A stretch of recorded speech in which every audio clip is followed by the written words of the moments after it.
All right, well, it looks like we're at the top of the hour now, so we'll go ahead and get started. I want to say, hey, what's up to everybody? My name is Jared Trotter. I'm one of the applications engineers here at GoEngineer, and I have two of my awesome colleagues here with me today, Kaylin Jack and David Searsley. So they are there in the chat, there with questions as you guys send those in throughout the webinar to kind of address those. So we're glad you guys could join us today for this webinar on pattern solutions with SolidWorks and 3D Pattern Shape Creator. So kind of the goal of the webinar today is really exposure, because I'm sure many of you, have been using SolidWorks for quite a while. You're probably familiar with the more traditional options for patterning, but really want to show you some of those little nuances to a couple of the features, some things that you might not have seen before, and just some cool options there for patterning that you may not have seen, and then give you a little bit of exposure to the 3DEXPERIENCE platform, which has a really cool tool for patterning inside of it. So we can go ahead and go to SolidWorks here just to kind of jump into it. So I have a few models that I want to present to you guys today. And the first one here is kind of a variation of just a basic linear pattern. So you may have been in a situation where you've got some kind of bar or something where you want to pattern a certain number of instances, and maybe it's important the spacing of it, not just between each other, but also from the edges. So going to be looking at patterning, just the basic whole here to showcase some of these options. So if you use linear pattern before, you know that traditionally all you do is you select, your edge, you get your feature down there, and you choose like how, what the spacing is going to be, right? So you go there and you click number of spaces, number of instances rather, in your spacing, and you go ahead and create it. And if I turn on Instant 3D here, and we can kind of see some of the changes that get made here. So if I drag this and if I change this, that's not going to change. If I cut it, halfway through, we only get part of the circle, some things like that. So if we want to kind of adjust that, we're going to look at a few different options that we have. So let's say, for instance, we go ahead and we edit this pattern. Maybe it's important that we want to specify how close this comes, to the edge here. So we have this option to do up to reference.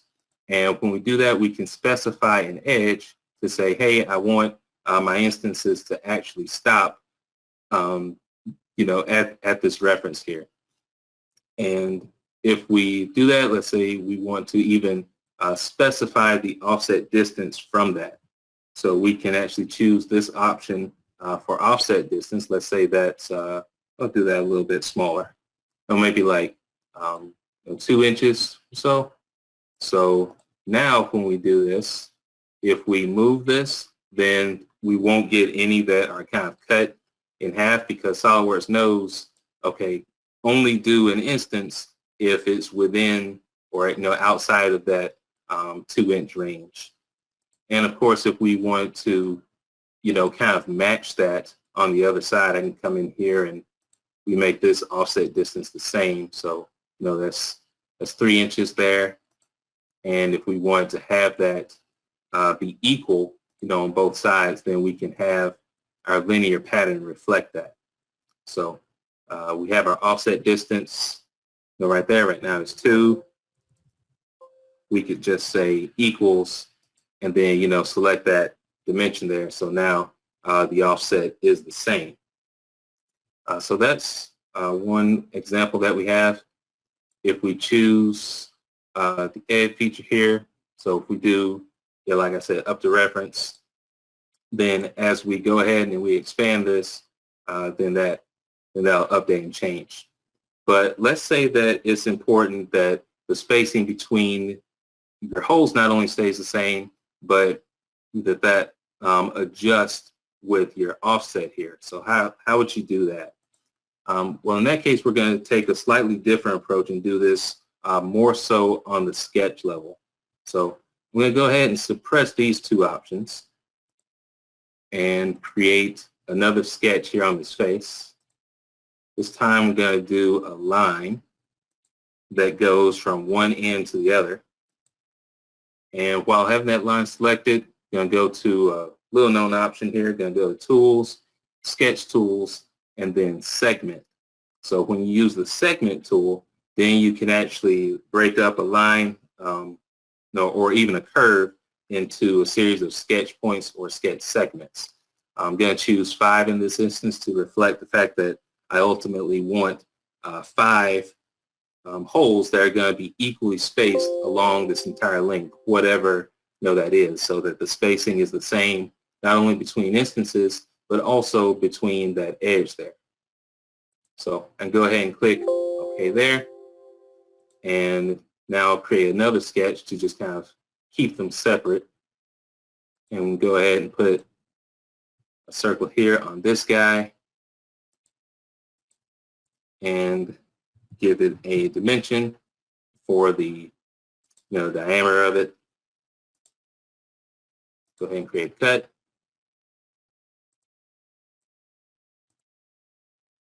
And now when we go to pattern, we're not going to choose linear pattern, but instead we're going to do sketch driven pattern. So to choose sketch driven pattern, we just need to select that sketch that we did with that segment tool that we created. And for features and faces, of course, we'll go ahead and select this cut extrude there. And so now, as we adjust the total length of this guy, then these holes are going to adjust and space based on that.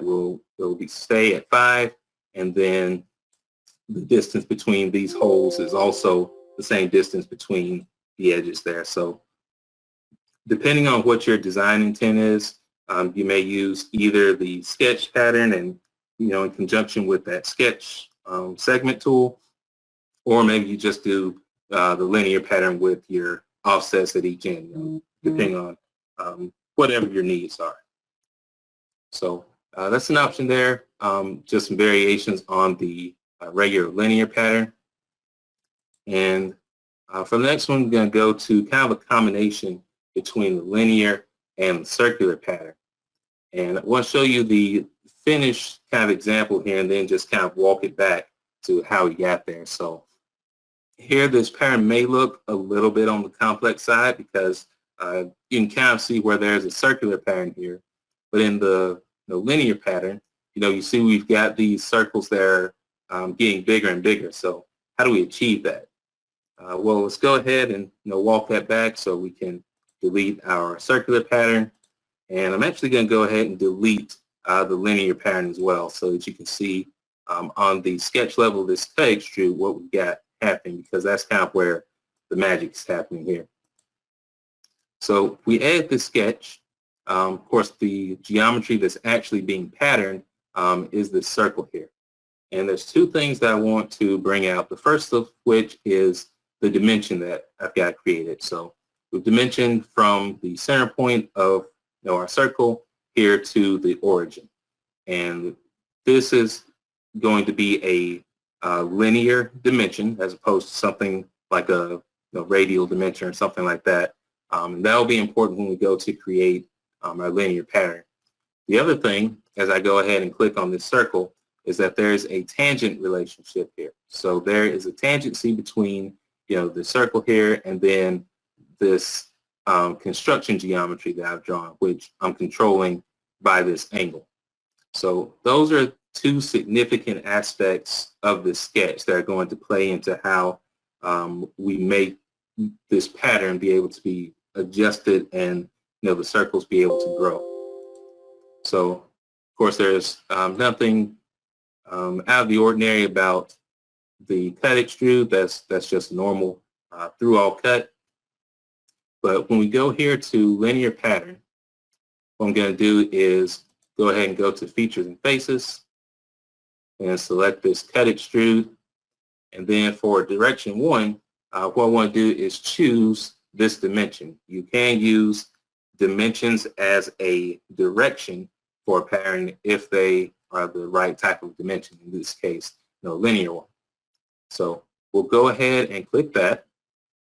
And we have to do a little bit of adjusting here. So first thing I'm going to do is control the spacing. So we want the spacing to be like, say, 1.5 inches. And then, of course, we want it to go in the opposite direction. So we're going down here. So far it's pretty much as you would expect. Our circles are the same size as we go down. But as we go to the go down to our options, go ahead and turn on full preview so you can see this change. The other option that you may not have known about that's going to enable these circles to grow is this very sketch option. So when we turn that on, you'll see that the preview of our circles is kind of what we want now. They're able to be different sizes.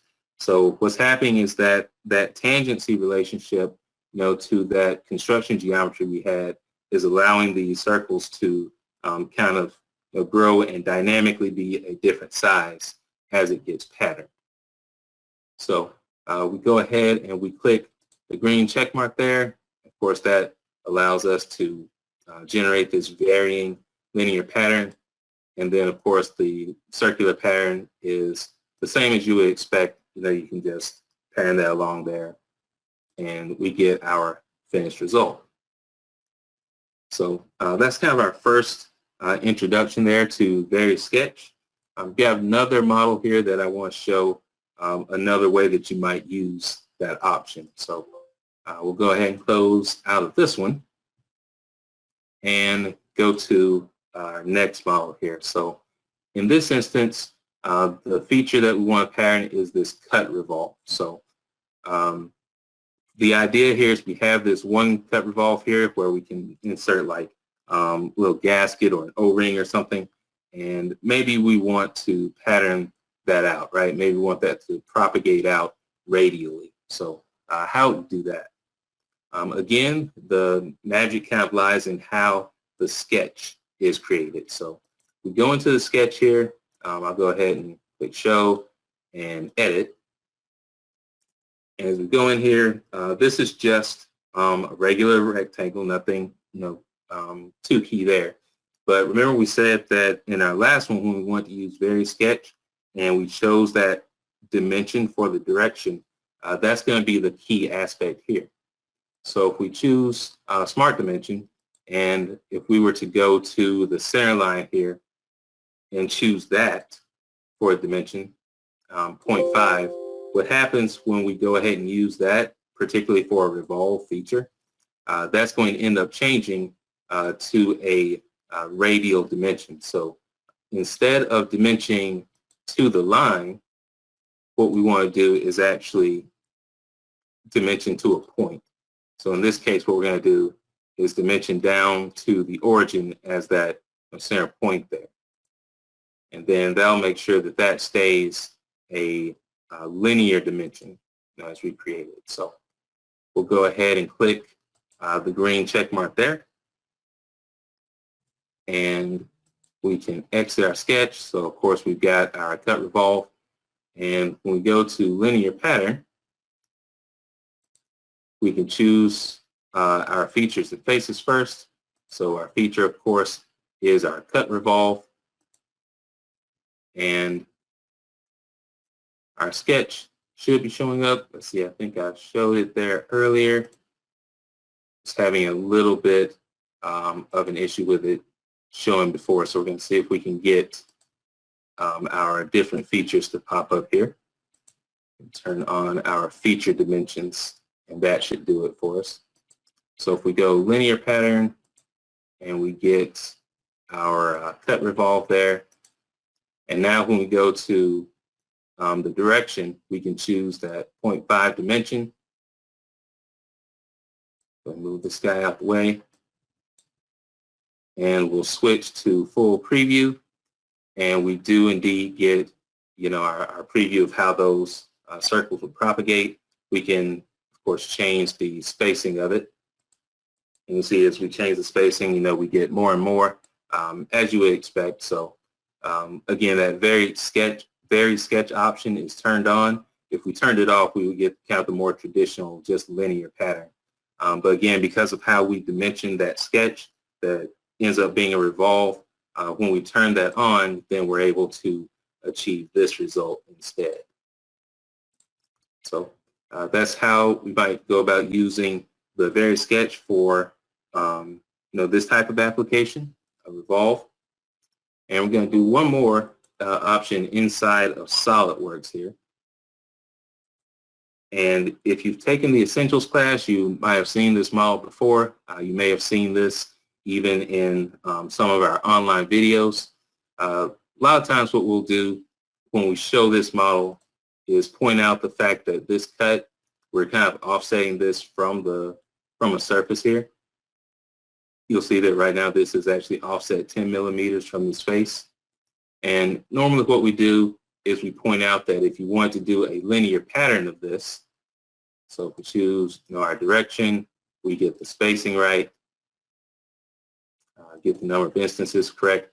We normally point out that if we toggle on geometry pattern, then we can actually decide whether we want that relationship, that offset, to be maintained by toggling off geometry pattern. So this is always offset 10 millimeters from the bottom face, or if we just want this exact geometry to be patterned. So we have the option there to decide which way to pattern that.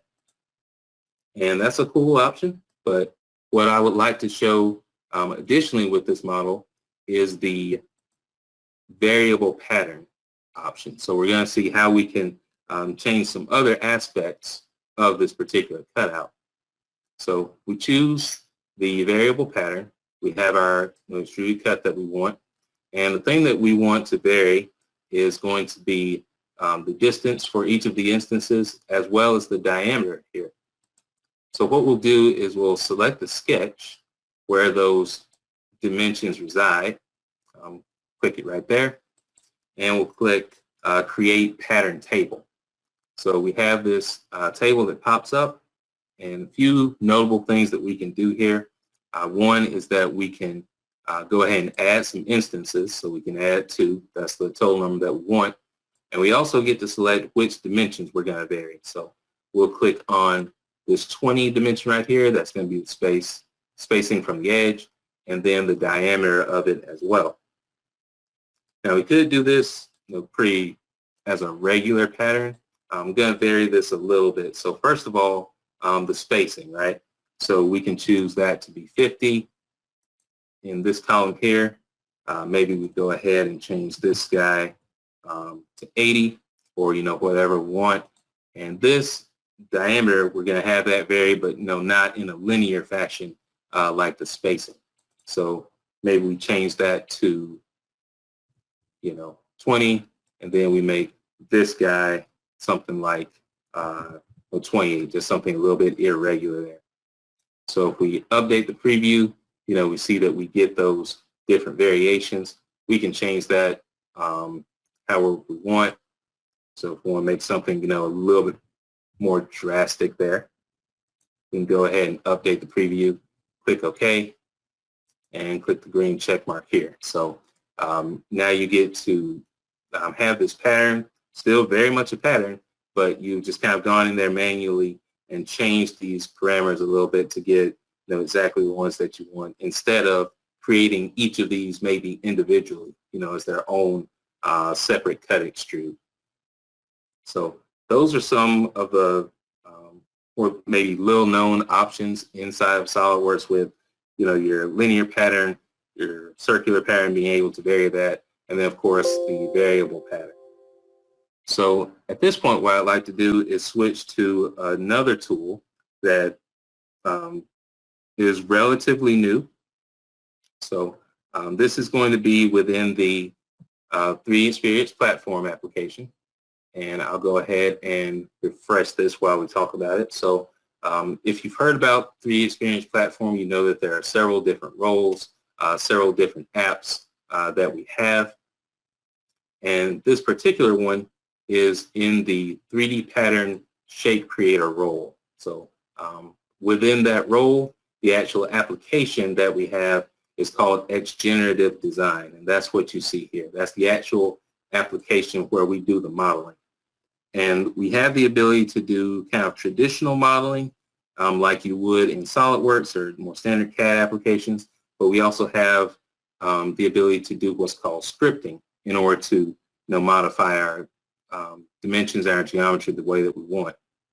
So I'm going to go ahead and click another, choose to create another model here. And I can choose, of course, the name and where I'm going to put it. And we do use this in conjunction with SOLIDWORKS. So you can bring models in here to kind of overlay patterns on top, or you can kind of just create models from scratch inside of XGenerative Design. And that's what I'm going to show the option to do today. So I'll go ahead and change the visibility here so you can see exactly what's going on and just how familiar it is really in terms of the traditional modeling that we have. And I'm just going to make kind of a lofted surface with a couple of circles first. So just go ahead and create a circle here. You see we've got our commands down here at the bottom. And maybe I just make that like 4 inches to start with. And we'll offset a plane from up here so that we can make another circle here. Get our starting point here, so choose this plane here. And we'll get our other circle right up here. So maybe we make that just a little bit bigger. And then we'll go ahead and create a loft between these two profiles. So nothing earth-shattering here. Could very easily do that in SOLIDWORKS. But just to start to look at some of the things that differentiate XGenerative Design, some of the different tools that we have access to. Let's say you want to break this surface up into some different segments. So in SOLIDWORKS, you might do something like a 3D sketch to make some lines and then project that, maybe do split surface with those lines. A couple of different ways you might approach it in SOLIDWORKS. But here in XGen, we have a nice divide curve option here, divide curve and divide surface. So we click on this and then we just choose our surface. Then we can actually choose how many divisions that we want. So maybe we just split that up into 3 sections in this direction and maybe 5 or 6 here. So very quickly, we've just divided the surface up into sections. And I'll just go ahead and hide that lofted surface because this divide is now a series of surfaces now, so we can use this going forward. Now from here, what the ultimate goal is I want to kind of split this up so that these boundary lines here, they have a bit of thickness to it, and they're extruded or thickened to a certain degree, and then the inside they're thickened to another degree. So what I'm going to do is transition to that scripting interface that I mentioned before, and this will kind of just complement what I've already done here. And to do that, I'll go ahead and click this button here. And you'll see that we have another interface here. This is our kind of scripting mode. And we have access to a few more commands down here at the bottom. But we also have these commands and nodes up here. So everything that we've done thus far with creating these geometric profiles, to create this lofted surface and these divides, that's also represented here, as well as in our traditional design tree over in the graphics interface. So we can look at these at the same time and just kind of see what's happening here. First thing I'm going to do is get all of these wires here as one entity. So I'm going to bring out a node here, come from this node and search for the next command that I need, which is going to be a boundary. So if I choose this boundary here, we click on it, we'll see that it highlights kind of this wireframe. So that's something that's going to be useful for us. And with that, can go ahead and hide this surface because I'm going to need that later on. Need this command, but we don't necessarily need to see those surfaces. Now, one of my favorite tools in SOLIDWORKS is being able to use convert entities or offset entities if we want to reuse some geometry or have an offset of that same geometry and just have them tied to each other. But it's kind of difficult to use it if you got a series of profiles like this, more than one sketch entity that's not just continuous and just a singular, closed profile, something complex like this. But in XGen, we have several different tools to take advantage of. And one for this purpose, we can use the parallel curve option. So if we come in and use this guy, we can just take our boundary here. That's going to be our curve. And for the offset, maybe we'll just make that 1/8 of an inch. And we'll take our surfaces that we generated here from the divide and just bring that node over. And you'll see that now we've got all these curves that are offset here. So now we have these internal kind of rectangles here as a separate entity there. Now that we have these two, we can start to take advantage of them a little bit more. So I'm just going to do a fill surface command to kind of proceed with our design here. So if we do, naturally I want to do the inside here first. So these are inside profiles, just filled all of them straight away. And to make this kind of solid geometry, we can just make this a thickened surface here. So we've got these guys, and maybe we can do that to, 1/4 of an inch. And to make sure we can differentiate that, I'll make that a different color there. And just hide that fill surface. And so now what we need to do is fill in the gaps here between these two. So I can take advantage of both of these curves that I've got. And I can just copy this fill command right here. Turn on the inner option because I need both an outer profile and an inner one. So the boundary here is the outer, and then this curve is the inner one. And if I momentarily toggle that on, you can see what that surface looks like. And we can do the same thing with our thicken command. So we can bring that guy out here and go ahead and thicken that. Maybe make that a 1/2 inch instead. And this one, yeah, that one was a 1/4 inch. I think I need to change the orientation of the two of them so it goes to the outside. And just change the color of one of those so that we can kind of differentiate it there. And before I move back to the graphic space here, I want to go back to our initial option here where we divided these curves in the first place. So one nice thing that we're able to do is to bring out some of these controllers here. So this is the number of divisions. And I want to rename those. I think this one was like, maybe we call this, horizontal. And then this is vertical. What we can do is actually turn these on and make these controllers. So I'm going to come back into the interface now. Maybe just clean this up a bit. So turn off the wires and planes there. And we can come to our tab here. And now those controllers that I brought out, now we can just very quickly and easily go ahead and change these to be, however many that we want. And this is a relatively simple example here of something that you might use for XGen, but the idea is to very quickly create different kinds of patterns that would be either difficult to manage or just downright impossible to do in SOLIDWORKS. So you have the ability to create some very organic shapes, to manipulate them in ways that would be just really difficult to do in SOLIDWORKS. So it's a really nice tool that has been introduced on the 3DEXPERIENCE platform and was largely introduced for the architecture kind of space, but we're seeing it more in industrial design these days. So that's one example of it. If you want to see some more examples of it, maybe some more in-depth talk about the tool, we actually have a YouTube page on it.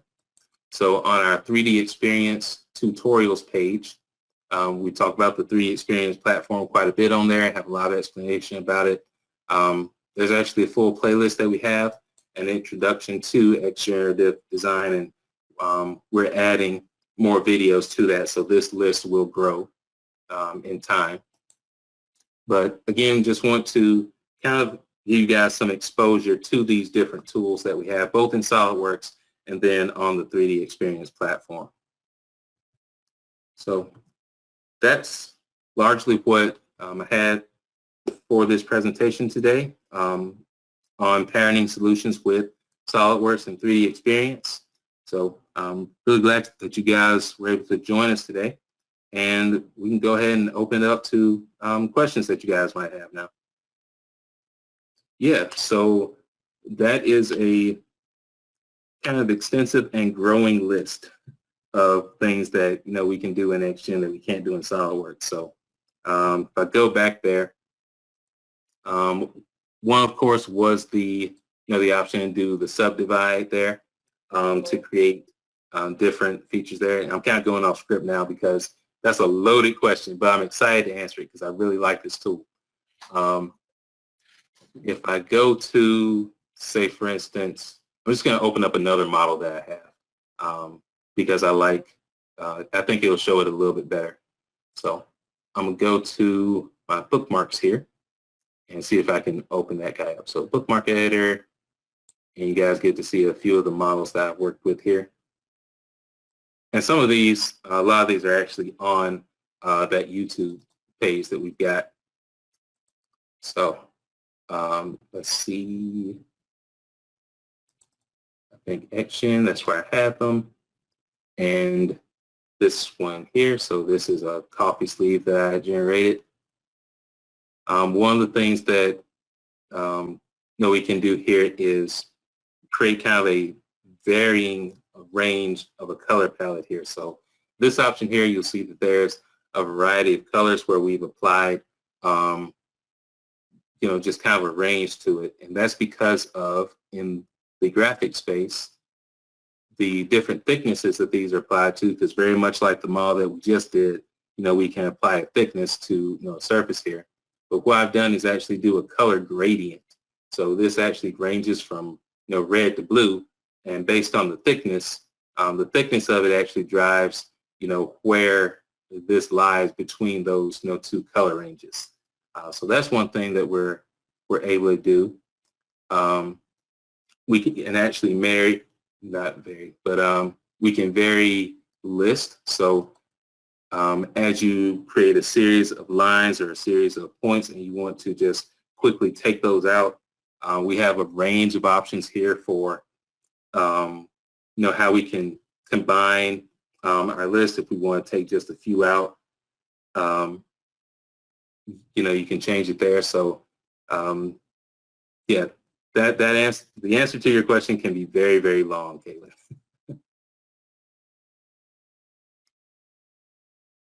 Thanks for tuning in, everybody.